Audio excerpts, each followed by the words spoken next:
I'd like to thank Brownlee LLP for sponsoring SUMA's Candidate School. Thanks to Brownlee, all Candidate School sessions are being offered free of charge. Today's presenters can answer your questions on the roles and responsibilities of council. However, some questions may require a larger discussion or be beyond the scope of today's session. During the Municipal Governance 101 session, Toby Duck from Government Relations Municipal Advisory Services answered many questions relating to the roles and responsibility of council. We encourage you to review the recording of Municipal Governance 101 available on SUMA's website. And if you have any additional questions for advisory services, please call 306-787-2680 or email muniinfo@gov.sk.ca. SUMA encourages elected officials to seek additional education by participating in our offerings such as webinars, member meetings, and our annual convention. If elected, you will have access to all previous webinars and member resources through the SUMA member portal, and a copy of the newly elected handbook developed by SUMA will be provided to your municipality to share with you. I also encourage you to listen to SUMA's podcast, Municast, to hear insights on municipal leadership from a variety of perspectives. Municast is available on all major podcast platforms. The Municipal Leadership Development Program is a great opportunity for elected officials to gain a deeper understanding of their role. SUMA will be hosting the Municipal Leadership Roles and Responsibilities module in January of 2025, and more information about those sessions will be released soon. Modules from the MLDP program are also held the Saturday before the SUMA Convention and Trade Show. Visit mldp.ca to learn more about the program. SUMA also partners with organizations to provide services that support municipalities. One of these services is the Brownlee Municipal Helpline, and it's an informational consultation service offered free of charge to Saskatchewan municipalities. It's now my pleasure to welcome back Whitney Mosley, lawyer with Brownlee LLP. I would also like to welcome Mayor Gerald Albers, Mayor for the City of Lloydminster, and Vice President of Cities for the SUMA Board of Directors. They will both be responding to your questions today. We do have a few questions that were submitted in advance, so I'm going to start with those, but I encourage you to enter your questions into the Q&A if you have them, as the questions that came in advance are limited. So the first question that I have today is, I would like to learn more about what is required to be on council. I'm interested in doing good for my community. Gerald, do you have any insights on what's required to be on council that you'd like to share? Thanks, Stephanie. Certainly, there's legislative requirements. You have to be a Canadian citizen. You have to be 18 years of age. I believe you have to have been a resident of Saskatchewan for 6 months and at least 3 months for your own community.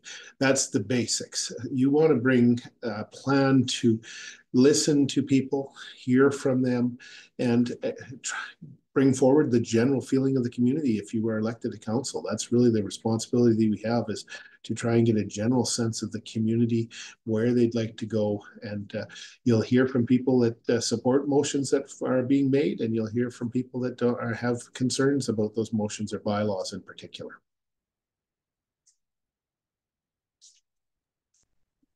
Thank you. So the next question that I have here is, if elected as mayor, how do you start running a council meeting without having any experience? Well, that's a really great question. Certainly, you'll work with the administration that you have in your community, be it a town, village, city, and they will prepare an agenda. And that first meeting is a little bit scary, but if you've ever chaired any other meeting, it's not much different. You will be surrounded by 3, 5, 7 or more councillors in a setting. It will be public from that perspective, but certainly you take a breath and you start the meeting and away you go. It's okay to make a mistake. People are afraid to make a mistake, and trust me, my first meeting was very intimidating. But I was very fortunate to have great administration to support me through that meeting.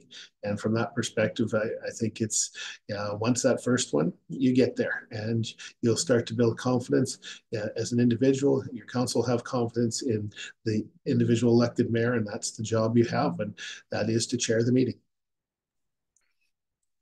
I think it's also important before your first meeting to just review your council's procedure bylaw, because that will give the sort of black and white version of what's in theory supposed to happen. I think it's also very helpful before attending to attend other council meetings or watch council meetings online, whether it's from your municipality or another one, just to get a sense of how these things typically go. Great points, Whitney. I think that's absolutely critical. If you can go to a council meeting today or in the near future in your community, or as you say, I know our council meetings are broadcasted live as an example, so you'll see how we do it here in Lloydminster. But from that perspective, and each council does it slightly different from the perspective of the agendas more than anything. But we have some required, and as Whitney said, there's a council bylaw that really helps you through that process, and taking the time to sit down, read it, sit down with administration, and make sure we're all on the same page prior to the first meeting is very critical. Thank you very much, Gerald and Whitney, for those responses.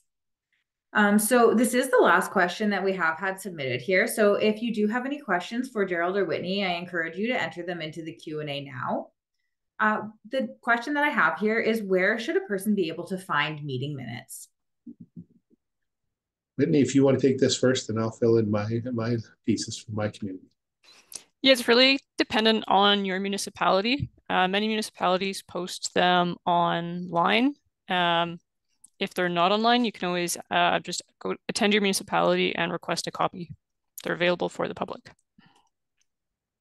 Absolutely. That's from that perspective.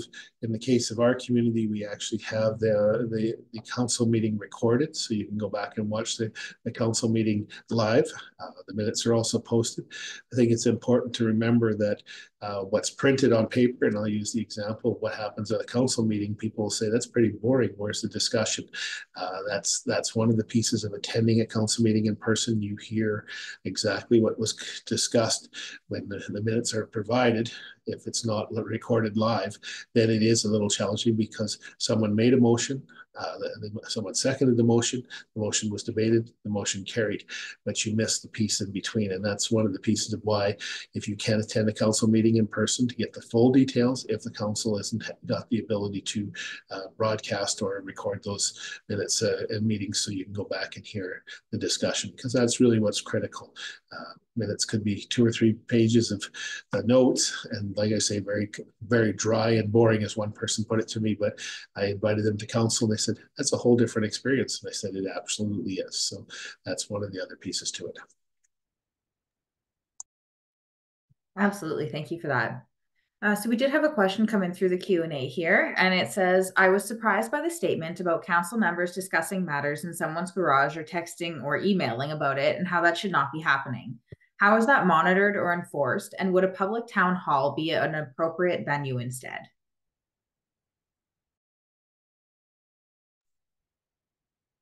Oh, Gerald, you're still muted. I'm going to let Whitney speak to the code of conduct and things like that. That's really, there's a code of conduct and how council should operate.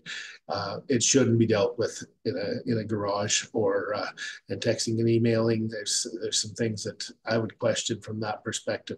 How is it monitored? That's where it's back to, what does your community have for bylaws to deal with the governance of the procedure and process of good governance? That's so important from that perspective. I can talk about a town hall briefly, and then, like I said, I'll turn it over to Whitney. Town halls are good things, and they can be challenging if it becomes a complaint fest and people there's no moderator to control the questions to move things forward. You can get into very quickly a public debate at a town hall, where it can also be a very informative opportunity to share information. If the questions are presented similar to what we're doing tonight, that people can answer the question and provide the details, and hope that they can provide as many details as possible. That's one of the challenges I found with town halls, is if people want to come and complain, that they have that opportunity each and every day to speak to their mayor and council in our community, and I would suspect in other communities. But that's a council meeting is not a complaint session nor a public town hall. There should be dialogue. It's a matter of keeping it at a level that's appropriate for everybody. Whitney, if you would pick that up from there. Yeah, I mean, I think it just comes down to, council meetings are public. So if council's holding a meeting in a garage, that's clearly not a public setting, and it's not allowed. That being said, there isn't a sort of proactive monitoring or enforcement of these types of things, but it can become apparent though in council meetings if things are being passed where there is no discussion, where potentially there should be discussion, but there isn't any sort of proactive monitoring of that. So it comes back to your bylaws and procedure bylaws and things like that. As an elected mayor, we and the council, I've now led 2 councils in 8 years. It's been very clear we do not have meetings, and we make a point of not having more than 1 or 2 councillors chatting at one time with the mayor, or 3 councillors chatting, because once you have 4 elected council, you technically have quorum, and that's where people start to get a little nervous about that. And I inherited that in 2016 from people with that very concern. When we were elected in my first council, there was a lot of concerns about how business of the city was being conducted, and I think that's what's important from that perspective, that it's totally clear, concise, and transparent. Thank you very much, Gerald and Whitney. So we do not have any additional, just had one come in. I encourage anyone else that has questions to please continue to submit them into the Q&A. So the next bit of that, the next question says, I understand the point about council not being involved in day-to-day issues. What happens if a city employee contacts a council member with grievances or concerns that are not being addressed by administration, or if a taxpayer has issues with city operations that are not being addressed? So there's 2 questions there. First, the city employee. So if an employee reaches out to a council member, and based out from myself and talking to other councillors in our community, they are taxpayers often. If they're a resident, they're a taxpayer. So we will sit down and chat. Once it becomes an issue that revolves around their manager or the city manager, that is, I guess, a no-go from my perspective and council's perspective, because when you're elected to council, there's 1 employee. That's the CAO, or the Chief Administrative Officer, or city manager in our case is a city. If it's a matter between an employee and their manager, then it needs to be referred through to HR if you have an HR department, and I recommend that. If you only have a CAO, maybe direct it to the CAO. Now, if it's not being addressed at city operations, I turn to my CAO, or city manager in our case, to make them aware that people are looking for some answers, and that's their responsibility to deal with that. If it is the CAO, then it gets a little more, you may need to speak to some legal counsel to make sure to review your bylaw, because that's when you start to get into a serious management issue between the council and your only employee. But if it's below that, that's the responsibility of the CAO or HR department, depending on the size of your organization. Whitney, if you'd like to comment on that, please. I think you covered it pretty thoroughly. Council just doesn't get involved, or shouldn't get involved with employment matters. It's a very sort of clear line there. Again, your employees, the CAO, everything should run through them. When you're elected to council, you have 1 employee. It's that CAO or city manager position. It's the only person that you have the ability to give direction to, and as well as to hire and fire. That's the responsibility of council from that perspective. Thank you very much for those responses. So if any of our attendees have any additional questions for Whitney or Gerald, I would appreciate you entering those in now. If not, I'm going to launch a short poll on our screen. I would appreciate if you filled that out to give us some feedback on SUMA's educational offerings, as it does help us improve what we offer. So thank you very much to Gerald and Whitney for joining us this evening. I appreciate you taking the time out of your very busy schedules to share your expertise with us. I hope those of you who joined us tonight will feel more confident in making your decision to run for municipal government. And I'd like to thank everyone who views the recording of this session for taking the time to deepen your learning as well. So I'm still not seeing any additional questions coming in here. So I will thank everyone for taking the time to be here again, and we will begin closing down this session. I do encourage you to review the recording of Municipal Governance 101 Cities, Towns, and Villages if you haven't had a chance to do so yet. That's available on SUMA's website under Events and Candidate School. Thank you again, and I hope you enjoy the rest of your evening.